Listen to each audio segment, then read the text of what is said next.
Who do you think you are to stand here? Just a peasant farmer. I was born on the banks of the Nile into a poor farmer's family. When I was young, I thought my life would be bound to the rice seasons, the water buffaloes, and calloused hands on the fields. But then the Pharaoh commanded the construction of the greatest monument Egypt had ever seen, the pyramid, a mountain of stone to stand eternal with the sun. And like thousands of other young men, I was conscripted into the construction crew. The colossal worksite that greeted me on my first day was overwhelming. Blocks of stone as large as houses, thousands of men heaving them. The relentless beat of drums, the shouts, the gasps for air. Under the sun, sweat poured like rain and sand caked our faces. Sometimes I wondered if I was living on a construction site or a battlefield. But I was different from the others in one way, I observed. I noticed when the sun was at its zenith, how its shadow fell to the bottom of a pit, and from that, I knew how long we had until our break. I realized that if you poured water on the ramp, the stone blocks would slide more easily, requiring fewer men to pull. I learned how to tie the ropes, how to pivot a stone without wasting energy. I wasn't the strongest, but my brothers in labor often came to me to ask, how can we make the work less arduous? And it was on such a day that destiny walked into my life. Word spread through the worksite. Princess Mernith, the Pharaoh's daughter, would personally come for an inspection. Everyone was buzzing. I had never seen her, but I had heard the stories. She was as beautiful as the goddess Isis, noble and cold, never showing emotion before common folk. To her, we who hauled stones were nothing more than grains of sand. I thought so too, until she appeared. She did not remain on her golden palanquin. Brushing aside the protests of her attendants, she stepped down and walked among us. Her small feet stepped onto the hot sand, her white dress catching the dust, but her eyes were bright, curiously gazing at the giant stone blocks as if wanting to understand to the very root how we made stone fly to the sky. When she drew near, I even forgot to breathe. A princess, in the midst of poor builders, such a thing had never happened. But fate did not give me much time to admire her. A sharp crack rang out. A rope pulling a stone block had snapped. Instantly, the massive stone hurtled down the ramp, thundering towards the princess. People screamed, "The princess! Get away!" But everyone could only back away, their eyes filled with terror. No one dared to step forward. I saw her eyes widen, her feet frozen in surprise. She wouldn't have time to run. I didn't think. I just ran. Everything happened so fast. I lunged forward, using all my strength to push the princess out of the deadly path. I still remember the feeling as my hand touched her shoulder, soft, fragile, a complete contrast to the stone that was bearing down on us. Then crash, a terrible impact. My body was thrown aside, pain shooting through me. I fell to the sand, my left shoulder feeling as if it had been torn apart. Blood pooled from my body, a stark red under the sun. In my daze, I could still see the princess. She sat up, her eyes filled with horror, looking at me not with the noble gaze of a princess, but with the eyes of a human being witnessing another sacrifice themselves for her. I tried to smile, even as blood flowed. The Pharaoh needs the princess to live more than he needs a builder like me. I saw her lips tremble, as if she wanted to say something, but I could no longer hear clearly. There was only the sound of my own heart slowing, and then darkness swallowed me whole. I thought I had died, but when I opened my eyes, I found myself in a cloth tent. A physician was dressing my wounds, and the princess was sitting there. She did not look at me as one would a lowly commoner. She brought the medicine herself, changed my bandages with her own hands. I wanted to ask, why? But my throat was choked with emotion. I could only see something new in her eyes, something different, like a small flame that had just been lit. My wound was severe, but they had saved my life. Still, on my left shoulder, a long scar would never fade. I called it the price for a moment of recklessness. But to her, perhaps it was a mark of destiny. From that day on, I knew my life would never be the same. An unknown farmer's son and a royal princess. An invisible thread now connected us, the beginning of a story I had never dared to dream.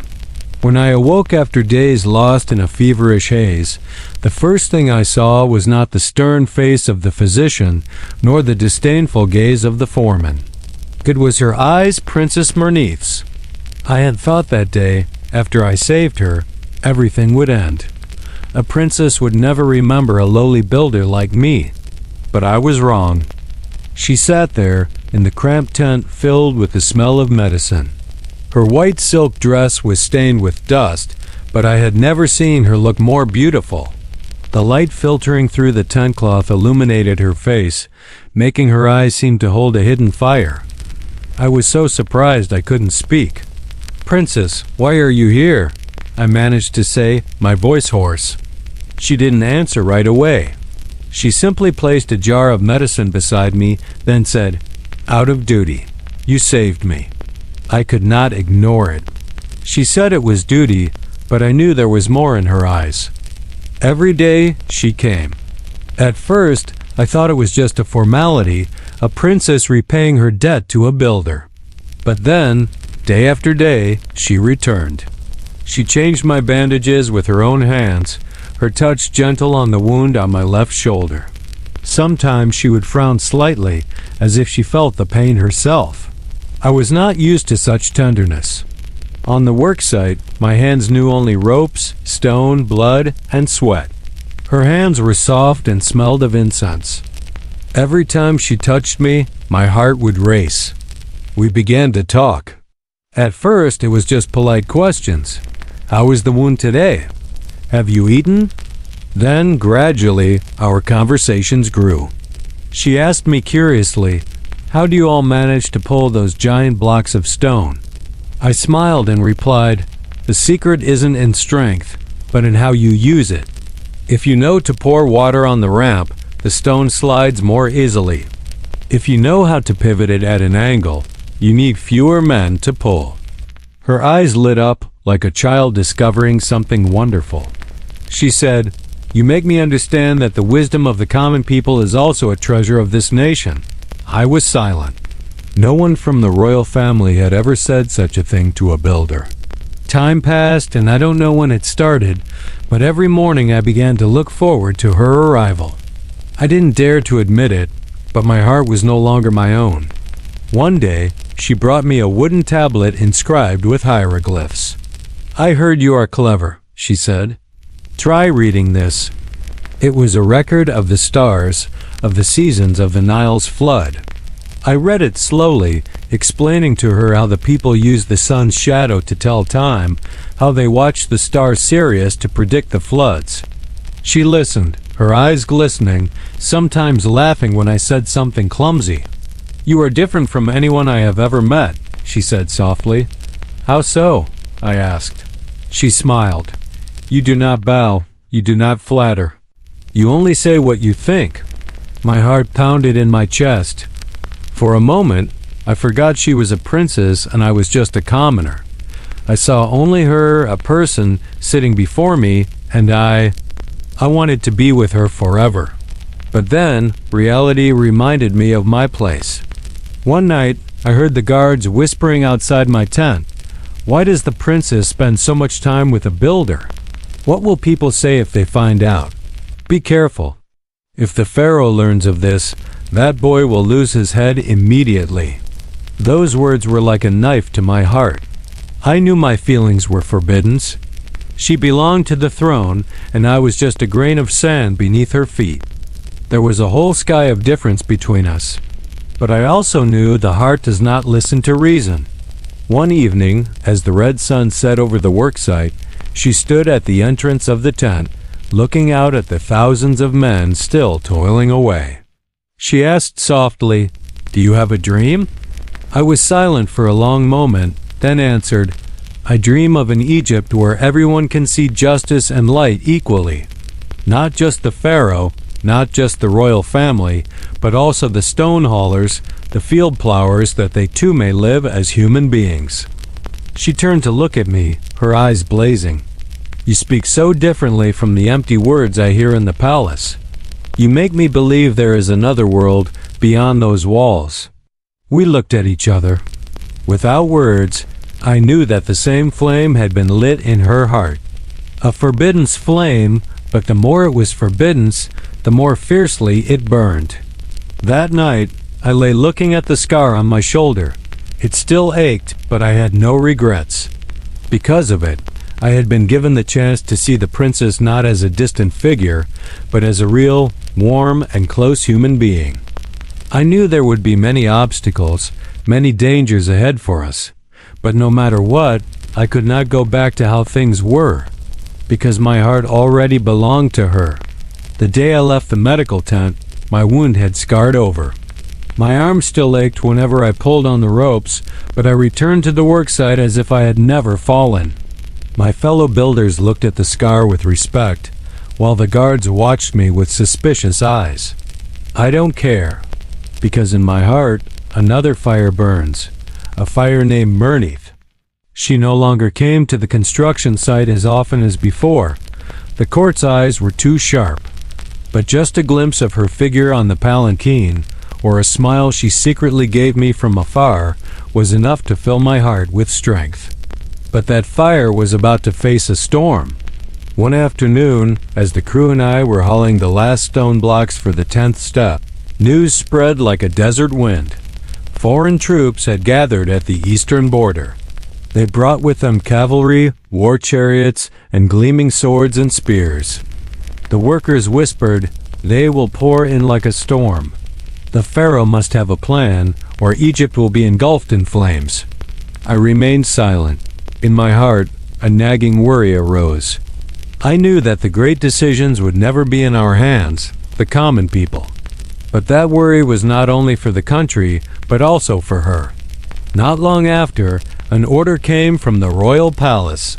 To avoid war, the Pharaoh would marry Princess Murnith to the foreign prince. The news fell upon the construction site like a crushing stone, silencing all laughter. I was stunned. The princess, she would have to leave Egypt, leave everything in exchange for a fragile peace? That night I tossed and turned, unable to sleep. Two conflicting emotions arose within me. What right did a lowly builder like me have to suffer over the Pharaoh's decision? But my heart screamed, she is not a commodity to be bartered. The fateful day arrived. The entire court gathered in the great hall. I was not allowed to enter, but from a distance I heard the drums, the music, and the whispers. The foreign prince appeared in shining armor, an arrogant smile on his lips. He looked around as if the entire palace belonged to him. The Pharaoh sat on his throne, majestic, while Princess Murnith stood beside him in a pristine white dress. I saw her through a crack in the door. She was so beautiful that my heart ached. But her eyes were cold, not at all like the gentle eyes I once knew. The ceremony began. The priest recited the blessings. The prince stepped forward, about to take her hand. And then, something no one expected happened. She pulled her hand back, held her head high, and her voice rang throughout the hall. "I cannot sell my soul for a false peace." The entire court erupted. Whispers and shouts filled the air. The Pharaoh rose in anger. The foreign prince's face turned pale, then he burst into a contemptuous laugh. He pointed at the princess, his voice full of mockery. "Who do you think you are? Just a political pawn, a tool to buy the lives of your people." Then he turned to the entire court, laughing arrogantly. "You Egyptians are no better than cattle, hauling stones for your king, living and dying in the dust. Even your princess is just a commodity for trade." My blood boiled. I clenched my fists, but I was just an outsider with no right to speak. I saw the princess tremble with humiliation, but she still looked him straight in the eye with pride. That gaze was searching for a foothold. And I knew she was looking for me, even though I stood in the shadows. The pharaoh, enraged by the insolence, immediately annulled the marriage and sent the prince back to his country. That decision was like a knife severing all ties. He left with a sinister smile. And just a few days later, the news came. The foreign army had advanced to the border, preparing to invade. The country was in peril. The princess was seen as the cause of the broken peace. Whispers spread among the people, in the court, and even on the construction site. Because of her, Egypt will be drowned in blood. The princess has challenged the fate of the nation. I heard it all, my heart aching. I knew she was not wrong. She only refused to become a commodity. But would anyone accept that truth? Every night, I looked at the scar on my shoulder. It reminded me that I had once risked my life to save her. But did I have the courage to protect her again? This time not from a stone block, but from an entire army and the judgment of the world? I was just a builder. But in my heart, an idea began to grow. If the pharaoh couldn't find a way, if the court didn't know how to deal with it, then perhaps I, an unknown builder, would have to do something. From that day on, I knew my love had entered a new threshold. No longer were there stolen glances. No longer were there small talks in the tent. But a silent vow. Even if the whole world turns against her, I will not abandon her. After the ceremony that day, the great hall was in an uproar. The news spread throughout Egypt like a fierce wind. People whispered about Princess Mernith's unprecedented resistance. Some admired her. She dared to defy a foreign prince. She is a symbol of self-respect. But many also cursed at her. Because of her, peace is broken. Because of her, we will die in war. I heard it all. I saw it all. On the construction site, in the dusty alleys, whispers were everywhere. People looked at each other with fearful eyes. Mothers trembled as they held their children, asking, "Will we still be alive to haul stones tomorrow?" As for me, I only thought of one person, Mernith. I knew she was enduring unprecedented humiliation. Not only was she despised by the foreign prince, but her own beloved people were also beginning to doubt her. In the court, there were surely many who wanted to blame her to save themselves. One evening, I snuck near the palace. The torches flickered, and the soldiers patrolled densely. But I still found a dark corner where I knew she would pass. And sure enough, she appeared. She wore a black cloak, hiding her face. But I recognized her figure immediately. I called out softly, "Princess." She stopped. In the darkness, her eyes sparkled, but they held a weariness. "You, why are you here? If anyone sees you, you will lose your life." I stepped forward, fearless. "I cannot sit still, knowing that you are bearing all this alone." She was silent. Then, surprisingly, she let out a sigh. "The entire court has turned their backs. The people curse me. Only you still look at me with those eyes," I replied, "because I know you were right. You are not a commodity. You are the heart of Egypt." Her eyes welled up with tears. In that moment, I saw a noble princess become as fragile as any other girl. The next day, news arrived. The foreign army had crossed the border, set up camp, and was preparing to attack. They brought with them tens of thousands of soldiers, chariots, and gleaming weapons. Egypt had never faced such a danger. The pharaoh summoned his great ministers to discuss a plan. But I heard that in the palace, there were only arguments. Some wanted to offer tribute, others wanted to retreat. No one had a real plan. The whole country was like a ship adrift in a storm. In those days, I still worked with my fellow builders, but I couldn't concentrate. In my mind, I kept seeing the image of the foreign army pouring in, trampling on the steps of the pyramid that we had shed blood to build. One day, while hauling a stone, I suddenly stopped. I looked at the ramp, the grooves, the way each stone was lifted high. And I suddenly thought, if this great structure can be built with the wisdom of the people, then that wisdom can also be used to protect the country. The idea flashed. a weapon not of swords and spears, but of stone and earth. That night, I arranged to meet the princess again in a secluded garden behind the palace. The bright moon shone down, reflecting a silver light on her hair. I said, "Murnith, I have a plan. To use the very techniques of pyramid building to fight the enemy." She was surprised. "What are you talking about?" I explained, "I know how to place stones to create traps. I know how to dig tunnels to lead the enemy into a death trap. I know how to use the sun, using bronze mirrors to send signals. We can turn the desert into a battlefield that we control." She was silent for a long time.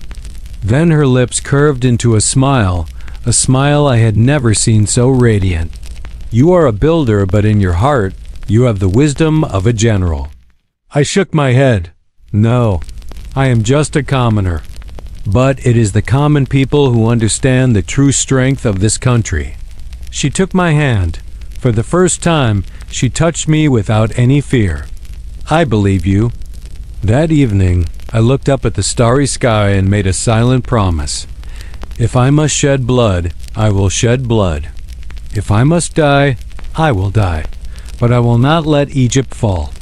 And I will not let her be buried in humiliation. I didn't know what the future would hold, but I knew the time of trial had come. Could an unknown builder like me change the fate of all of Egypt? Only the gods knew. But I believed. The fire in my heart and in her eyes was enough to challenge even fate. That night, the sky of Egypt was full of stars. The desert was as silent as a tomb, only the whisper of the sand-laden wind like the secrets of the gods. I thought I would sleep after a long, tiring day. But then, from a distance, I heard footsteps as light as the wind. When I looked up, she, Princess Murnith, stood there in the moonlight, her clothes as thin as mist, her eyes brighter than the stars. My heart pounded wildly.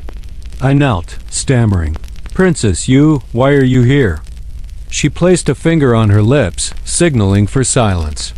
Then she whispered, "Out there, I am a princess. But here, I am just a woman who wants to be with you." I was speechless. I never thought such a taboo could become reality. We sat in the shadow of a colossal stone deity, the wind howling through the sands like the sound of a sacred flute.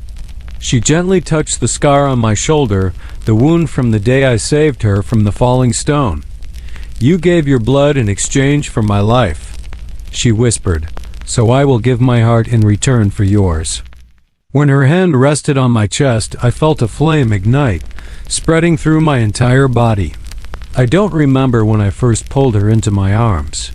I only know that in that embrace, all ceremony, all prohibitions, all barriers vanished. She looked up, her lips finding mine, as sweet as sacrificial wine. The whole world spun, leaving only the two of us, merging into one. The wind blew through her hair, wrapping around me like silk ribbons in a holy ritual. Her breath was ragged, as hot as burning incense, seeping into every crevice of my soul. I heard my heart beat in unison with hers, frantic, chaotic, yet strangely harmonious. In the temples, I had seen ritual dances offered to the gods. But that night, we needed no gods, no instruments, no prayers. Only our bodies, our breath, and our desire. She was like a living goddess, leading me into a sacred ceremony. Every touch, every whisper was a song. Every embrace, every intertwined limb was an endless dance. Sweat mingled with the scent of lotus she wore. Our ragged breaths blended into a melody only the two of us could hear. The sand beneath my back felt like a royal carpet, and the moonlight was our witnessing torch. I whispered in her ear, "Murnith, I don't need a throne, I don't need glory, I only need you." She replied, trembling, "And I only need you, the builder of my heart." When we finally fell into the vortex of our own desire, I felt it clearly. It was no longer pleasure, but a true merging. My body and hers, my soul and hers, had melted and become one. In that moment, It felt as if time had stopped. There was no war, no throne, no prohibition. Only a raw, fierce, eternal love. When the first light of dawn appeared on the horizon, we still lay beside each other. The desert wind was cold, and she curled into my arms like a white lotus blossom. I knew that when the sun rose, she would have to become a princess again, and I would be just an unknown builder. But that night, that memory would stay with me forever. She whispered softly, like a promise. No matter what tomorrow brings, tonight is ours alone. I closed my eyes, inhaling the scent of her hair, and swore to myself, if I must die in the battle to come, I will still be content. For I have had one night of living as the happiest man on earth. I had never set foot in the great hall. To me, that place existed only in distant tales. Stone pillars carved with deities, the glint of gold on the Pharaoh's throne, nobles dressed like gods themselves. And yet that night, led by Murnith, I entered. My heart pounded so hard I thought it would echo through the hall. When she brought me before the Pharaoh, I knelt. I felt dozens of eyes fall upon me, contemptuous, mocking, even hateful. One of the high officials let out a scoffing laugh. Princess, what is this game? You dare bring an unknown builder before the Pharaoh? Another added, the nation is in peril, and you bring a stone hauler here? Do you wish to turn our country into a joke? My heart burned with anger, but I remained silent. Only when the Pharaoh spoke did I raise my head. Who are you? His voice reverberated, heavy as the Nile in flood season. I took a deep breath, then said, I am Kepper, a builder on the pyramid project, but I have something to offer our country. Everyone burst into laughter, but the Pharaoh raised his hand, signaling for silence. Speak. What is it you wish to offer? I stood up, my voice clear and confident. I have no swords, no war chariots, but I have the wisdom of the Egyptian people themselves, the ones who build this immortal monument day by day. When building the pyramid, we learned to lift 1,000-pound stones with long ramps. If a stone is placed correctly, an entire enemy legion can be crushed like grains of sand. When digging tunnels, we learn to conceal pathways and create deadly turns. If the enemy enters, the desert itself will bury them. When observing the sun, we learned at which hour the light is strongest, and from which angle it can be reflected from bronze mirrors to send signals. That will be the fire that commands our army to counterattack. A stir went through the hall. Some laughed in contempt, but others showed a flicker of contemplation. I continued. I offer a plan. To turn the desert into a fortress, to turn the pyramid worksite itself into a battlefield. The enemy thinks we are weak, but the common people will be the sword of this nation. A general laughed loudly. You think a mob of stone haulers can stand against cavalry? They will be cut down like grass. I looked him straight in the eye. Sir, that stone over there, if one man with a sword strikes it, can he break it? No. But if dozens of us work together, knowing how to place ropes and rollers, we can lift it high and build it into a wall. So, between a soldier and a builder, who is stronger? The answer depends on wisdom. The hall fell silent. No one could argue. The Pharaoh sat in silence for a long time, his eyes boring into me. You dared to speak like this before me, which means you are prepared to take responsibility if you fail? I knelt down, pressing my forehead to the stone floor. I am prepared to offer my life. The Pharaoh slowly stood up. All the courtiers held their breath. Finally, he said, Very well. I will trust in the wisdom of the people this once. Kepper, from this day forth, you are granted command over the construction of our defense lines. The hall exploded with protests. Your Majesty, that is madness. You intend to hand the fate of the nation to a builder? But the Pharaoh roared, Silence. When the nation is on the brink of annihilation, he who has wisdom is the general. I do not need noble blood. I need Egypt to survive. I bowed my head, my heart racing. From an unknown builder, I had been given a mission beyond imagination. The next day, I returned to the worksite. But this time, it was not to haul stones, but to lead my brothers in turning our project into a fortress. I shouted, "Brothers, we are not just building a pyramid for the Pharaoh. Today, we will build a wall to protect our own families, our own children." A roar went up, drowning out the desert wind. We dug tunnels, hiding stakes beneath the sand. We piled massive stone blocks on the slopes, ready to be sent rolling down to crush an entire army with a single signal. The women brought water and food and even helped tie the ropes. The children ran as messengers. The entire worksite, the entire village, became a living machine to protect the nation. One evening, Murnith came to visit me as I was inspecting a collapsible tunnel. She said softly, "You have turned fear into strength. You have made everyone believe they can fight." I looked at her, my heart ablaze. "I am not doing this for glory. I am doing it for you, for our country, and for the hands that have shed blood under this sun." She was silent, then whispered, "If Egypt survives tomorrow, it will be because of you." That night, I did not sleep. I knew the battle was coming. And I knew I was no longer an unknown builder. I was a part of history. The day the sun rose, a fiery red on the horizon, and dust swirled in the wind, I knew the time had come. The sound of horns echoed from the watchtower. A scout ran back, shouting, "They're here! The foreign army is approaching!" I stood on the slope, looking into the distance. A sea of men, a sea of horses, with swords and spears gleaming. The sound of hooves thundered against the desert's heart like thunder. My heart pounded, but my hands, gripping the ropes, did not tremble. They thought they would crush us easily. But today the desert itself would betray them. As the enemy advanced, I raised my hand. A drumbeat sounded. Hundreds of my fellow builders pulled on the ropes, lifting the false earthen lids and revealing the deep pits that had been hidden. The enemy's vanguard cavalry charged forward, completely unaware.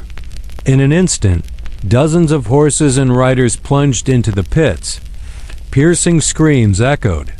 Blood stained the sand red.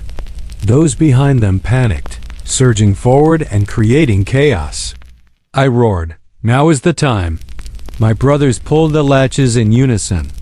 The massive stone blocks, which had been positioned on the slopes for weeks, thundered down. The earth shook. The enemy forces in the front were crushed. Agonized cries mixed with the swirling dust. On a high tower, Murnith appeared. She was clad in light armor, holding a large bronze mirror.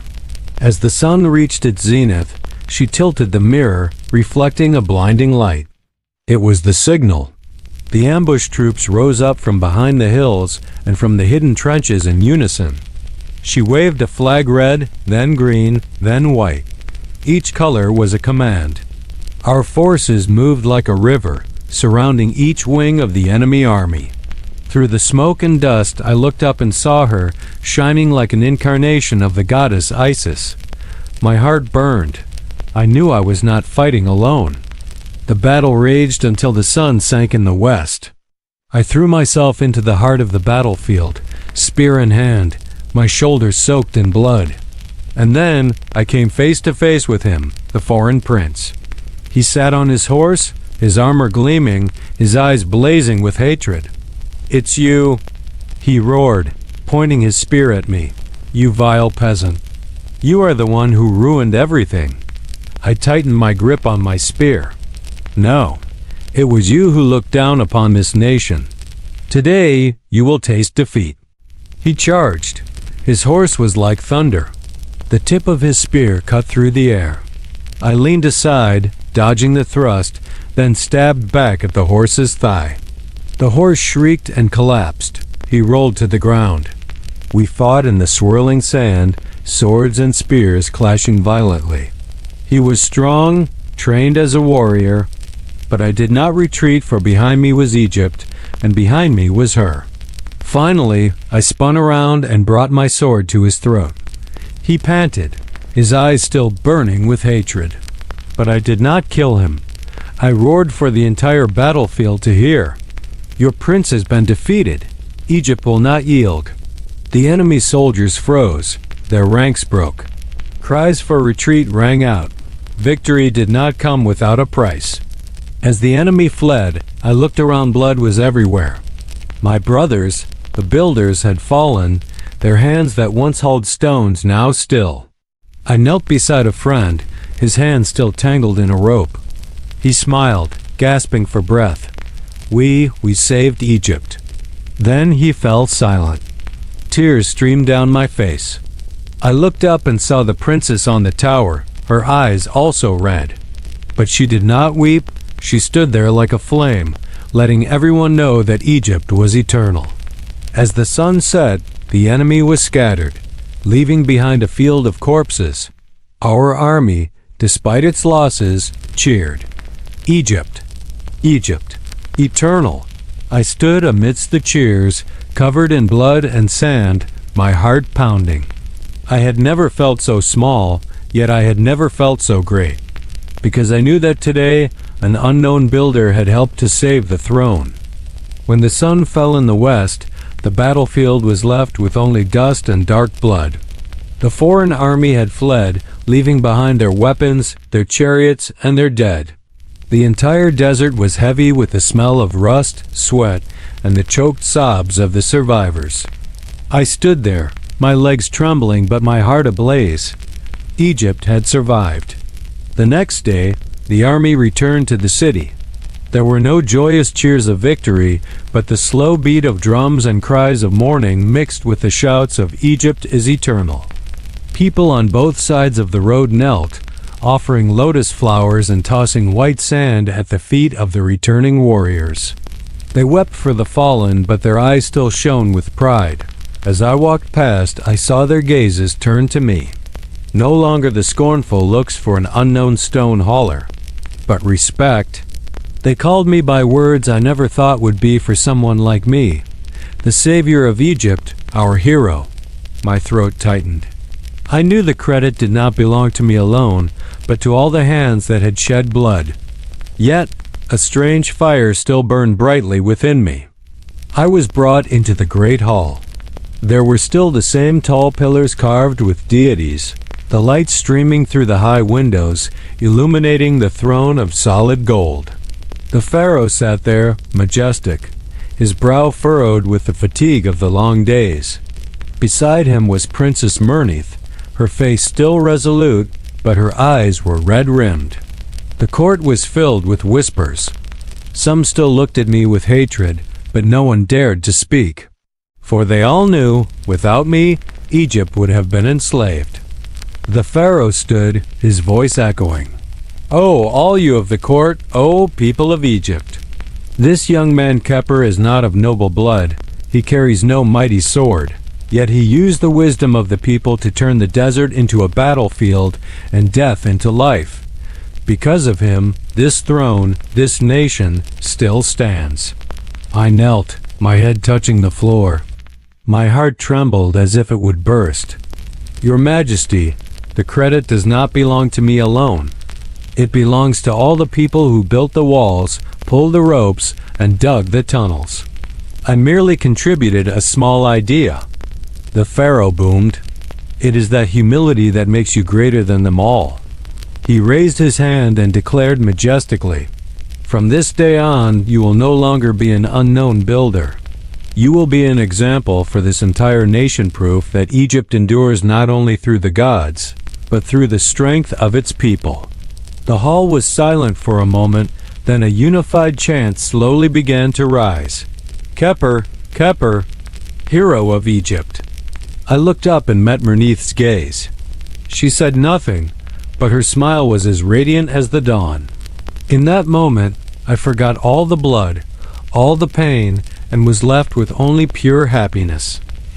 After the ceremony, she approached me and whispered, "You have changed history, and you have also changed my heart." Her hand lightly touched mine. It was only for a moment, but to me, it was the greatest reward. A few days later, a victory celebration was held. The entire populace gathered, filling the square before the nearly completed pyramid. The pharaoh stood before his people and announced, "Let my daughter choose her own heart, for true love is mightier than both swords and gold." A roar went up from the crowd. The people cheered, for it was the first time they had witnessed a princess who was not forced into a foreign marriage, but was allowed to live for love. Mernith descended and walked straight towards me. Before thousands of eyes, she took my hand, her head held high. She said loudly, "This is the man I choose. The man with the scar of destiny who saved my life. The man who saved Egypt." The entire square erupted in cheers. I stood there, my heart trembling, but I was no longer afraid, because I knew, from an unknown stone hauler, I had now become a part of eternity. On the day of the triumph, the final capstone was placed on the pyramid. The sunlight reflected off it, illuminating the entire desert.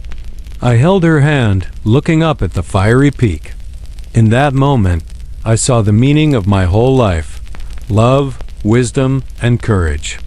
The scar on my shoulder was still there, aching whenever the desert wind blew. But now, it was no longer a mark of pain. It was a testament to love and immortality. And I swore, as long as the pyramid stands, so too will my love for her, and the soul of this nation shine as brightly as the Egyptian sun.